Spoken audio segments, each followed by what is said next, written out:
Welcome to episode 192, originally published on the 18th of April 2026. This week brought the news that the British science fiction writer Ian Waton had passed away in Spain, where he'd lived for some time. Coincidentally, I was reading Watson's 1977 novel Alien Embassy, the subject of this week's episode. Watson wrote numerous challenging SF novels, including the Embedding in 1973 and the Jonah Kit in 1975, both previously covered here in episodes 131 and 163 respectively. Watson was also the writer of the very first novels to tie in with the Warhammer 40,000 setting, and so helped to set the stage for the vast and growing body of writing set in the grim future of the 41st millennium.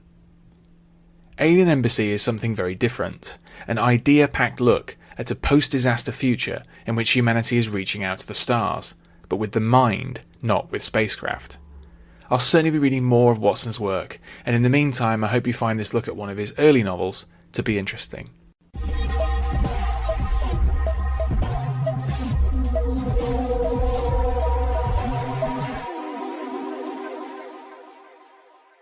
Starships and faster-than-light travel are load-bearing elements of science fiction, convenient narrative devices to put characters in close contact with the alien other. Ian Watson's fourth novel Alien Embassy, originally published in 1977, explores an altogether different means of communing with the galaxy. Set in a post-disaster future in which Western technology has been largely abandoned, this is a story rooted instead in Eastern mysticism. Free of its mad urge to conquer space with machines, humankind can instead use the power of the mind to bridge the gap between the stars. Continuing Watson's run of challenging idea-packed novels, Alien Embassy also develops his fascination with communication, our limited grasp of reality, and the fraught quest for transcendence. Like the Embedding and the Jonah Kit before it, this is bracing and ambitious science fiction, arguably best suited to readers with a strong grounding in the genre. Short on physical action but long on sweeping conceptual breakthroughs and deep philosophical speculation, Alien Embassy is a powerful example of Watson's under-recognised contribution to British SF in the 1970s.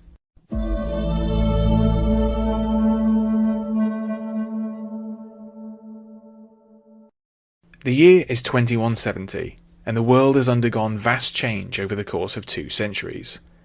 It is an unenlightened time, and few people are aware of how the new order came about, following a catastrophic population crash in the 1990s. Only a few advanced technologies are still used: computer-controlled ocean vessels, solar panels for electricity generation, and implanted contracapsules to keep the population in check. Aircraft are very rare, and even the notion of long-distance travel is frowned upon.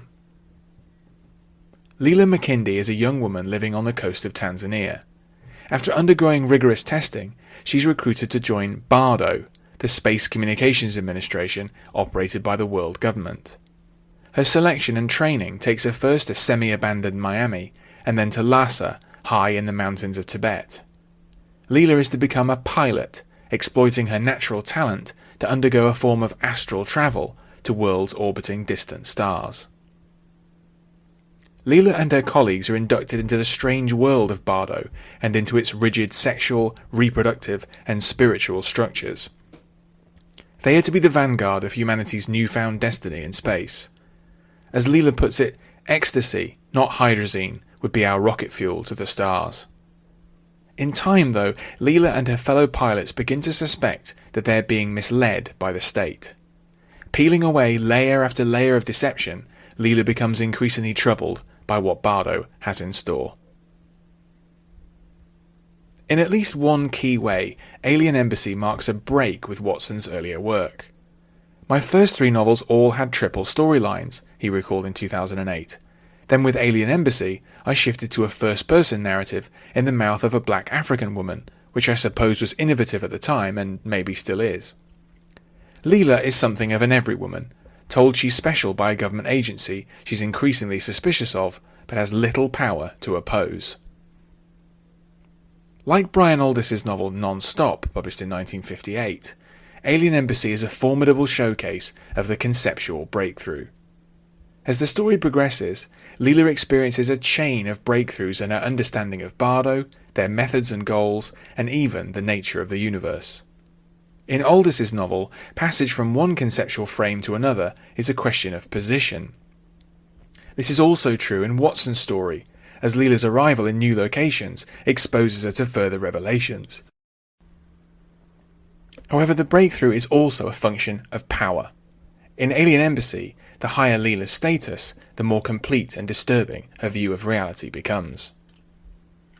Also disturbing to some is Watson's emphasis on sex, which is a key part of the novel's first half in particular.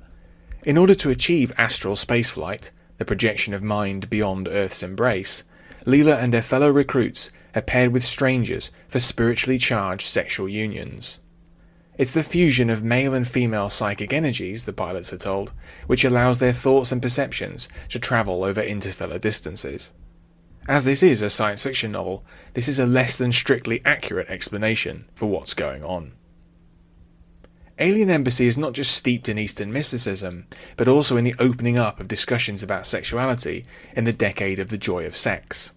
Watson's work has provoked revulsion over its sexual content, but this is arguably explained in part by the general dis-ease with sex as an SF subject observed by Peter Nichols in the Science Fiction Encyclopedia. One of the most striking aspects of Alien Embassy is its depiction of a society based around the rejection of real experience, and on a kind of manipulative sophistry about psychic action at a distance. In the novel, ideas from Tibetan thought are transformed by Bardo into a repressive dogma, restricting knowledge to a chosen few. Travel and experience of the real world is highly restricted. What did flying ever bring people, Leela is asked, but a few handfuls of dust from the next door world? It's easy to make a ready comparison with the inward-looking retreat into vapid fakeness that's such a visible strain of 21st century culture. A Times reviewer at the time was quite right to say that Alien Embassy hums with notions as a hive of bees. Leela's experiences see her not only join an interstellar sex cult, but also meet bird-like aliens in an identity-scrambling symbiotic relationship with trees, and crystalline creatures that communicate using natural lasers. This is an intellectually intense novel written in a fine literary style, and a worthwhile part of Watson's legacy. Thanks for listening. For more classic science fiction reviews, visit andyjohnson.xyz. You can also find the show on YouTube and follow updates on Blue Sky. In both cases, just search Classic SF with Andy Johnson. Finally, to get in touch, use the contact form on my site or hit the link in the episode description to send a text message.